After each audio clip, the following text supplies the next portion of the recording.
हमारा हर शब्द समाज की आवाज, हमारी हर पहल निष्पक्षता का कदम।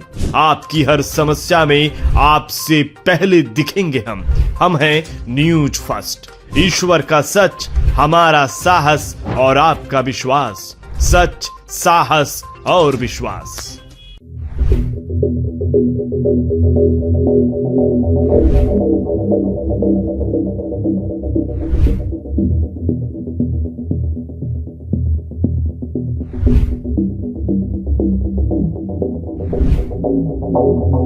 आता उद्या सिबिल भेटतो आणि सांगतो काय काय धंदे आहेत. तक्रारी दे पोलीस स्टेशनला यांच्या कोण आहे तर 9 वाजतापासून यांच्या इथं ते सर्व त्रास सुरू झाला. यांनी कोणाला बाहेर नाही येऊ दिलं, अंदरच ट्रीटमेंट चालवली. एक पोरगा बाहेर आला, पोलीस स्टेशनला मला भेटला. तो म्हणे आमचा प्रकार, आम्ही म्हणे इथं ऍडमिट झालेलो आहोत म्हणे, कोणी दखल नाही घेऊन राहिले म्हणे. त्याला घरी सोडलं, त्याला म्हणजे तू घरी जा. नंतर मी पोलीस स्टेशन मधून गाडी घेऊन गेलो, तेव्हा या सर्व महिला इथं आल्या, अजूनही महिला येऊन राहिल्या.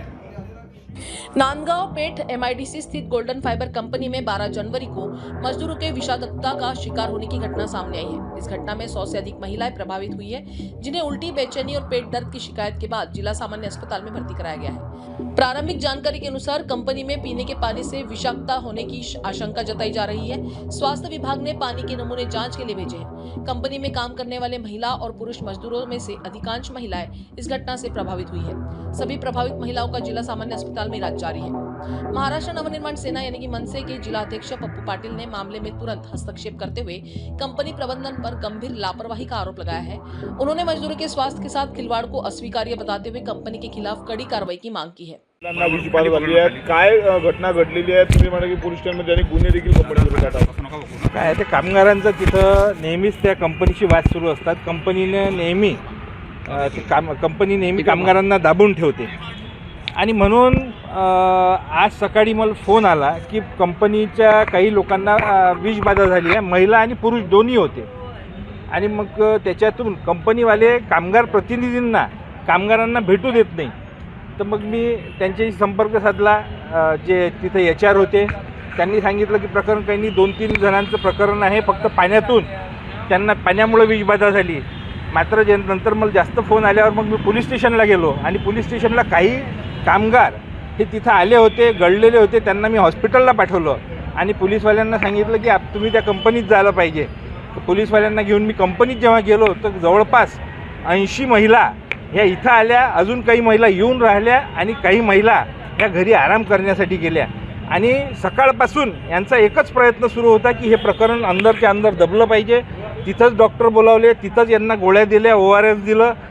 पण मात्र दिवसेंदिवस जसा जसा वेळ जात होता तसा त्रास वाढत होता. इथं आल्यावरही काही महिलांना उलट्या झाल्या आणि दस्त आणि उलटीचा हा प्रकार अमानवतावादी हे सर्व कंपनी करत होती. विषाक्तता का कारण पीने के पानी से सदूषण का शक, प्रभावित मजदूर 100 से अधिक महिलाएं, इलाज जिला सामान्य अस्पताल में उपचार जारी।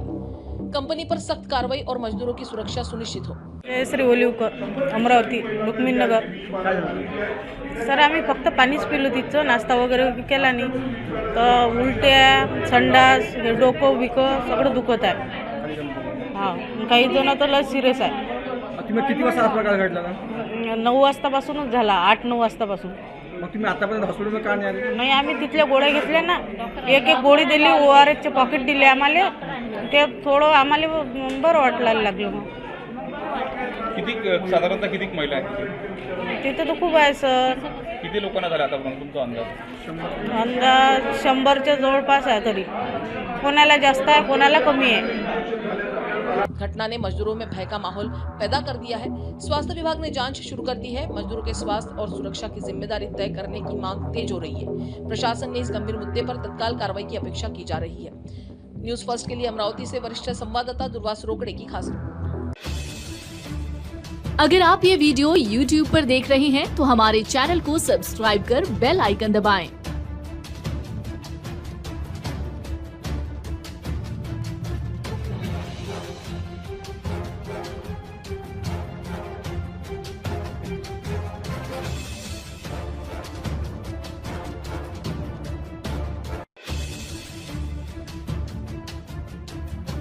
और Facebook पर देख रहे हैं तो हमारे पेज को लाइक करें।